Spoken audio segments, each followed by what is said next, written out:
네, 안녕하십니까. 신지식인 정인태입니다. 저는 국립 한국복지대학교 특임교수를 역임했습니다. 네, 중국인이 한국 아파트 싹쓸이, 이 싹쓸이 쇼핑이 현실로 드러났는데요. 6,640건을 매입했다라는 것입니다. 한번 보겠습니다. 네, 중국인 한국 아파트 싹쓸이 쇼핑 지난해 6,640건, 더 팩트에서 이거 지적했고요.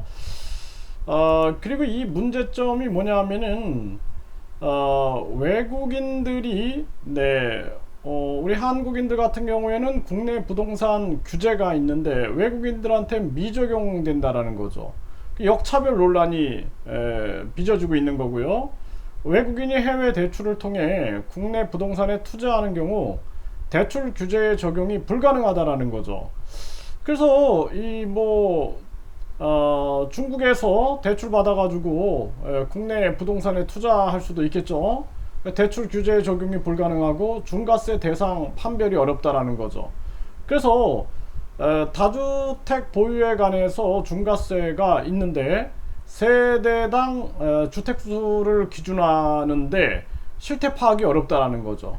그 사람들의 가족이 누구인지 우리가 알 수가 없지 않겠습니까? 이렇게 해서 결국에는 6,640건을 중국인들이 한국 아파트를 싹쓸이 했다라는 거죠. 그래서 이게 사실상 아파트 가격이 막 올라가고 이런데 중국인들이 이렇게 개입할 수 있거든요. 중국이 경제뿐만 아니라 또 기술, 우리나라 삼성 반도체 기술을 중국으로 800억을 받고 빼돌린 그러한 사건도 있었죠. 그래서 우리가 이 친중 정치인들 그리고 중국에 끌려가고 있는 이런 정치 현실들을 바꿔놔야 됩니다. 외국인 투표권도 마찬가지예요. 중국에서 만약에 외국인들한테 투표권을 준다 그러면 중국 붕괴돼 버리거든요. 그러니까 우리나라 같은 경우에 외국인들한테 투표권을 준다라는 게 분단국에서 휴전국에서 이 말도 안 되는 겁니다. 우리는 유럽이 아니거든요. 그래서 우리나라 같은 경우는 분단국이고 휴전국인데 충분히 북한, 중국, 러시아 등이 공작을 펼칠 수 있다는 거예요.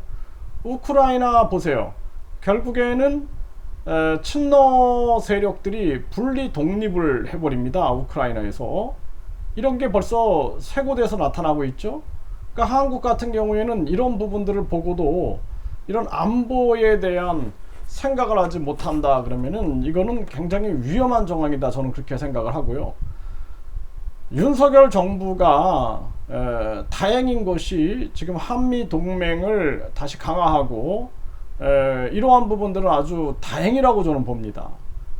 이게 만약에 이번에 다시 또 민주당 정권에 이 정권이 창출됐다 그러면은 사실상 우리나라는 굉장히 위험한 지경으로 갔을 텐데 이건 참 다행이다 이렇게 생각을 하는데요. 이 중국인들의 한국 아파트 싹쓸이건 그리고 중국인 투표권 이러한 부분에 대해서 우리가 절대적으로 대한민국에서는 헌법이 선거권을 국민이 가지고 있지 주민이 가지고 있지 않다라는 거예요. 외국인이 가지고 있지 않다라는 것입니다. 이거 기본 상식이거든요. 이러한 부분들에 대해서 반드시 이 정치인들이 고민해야 된다. 그러니까 정치인들 중에 애국자를 찾기가 힘들어요. 그 사람들이 자기들이 144억이라는 수당도 세금도 안 내고 영수증 처리도 안 하고 특별활동비, 또 정치인들 보십시오. 9,800억의 특수활동비를 만들어 놓고 영수증 처리도 안 하지 않습니까? 그리고 그거 갖고 청와대에다가 상납하고 이게 참 문제가 중에 큰 문제다. 거대 양당 독재를 무너뜨리지 않으면은 대한민국의 미래가 없다. 저는 그렇게 말씀을 드립니다.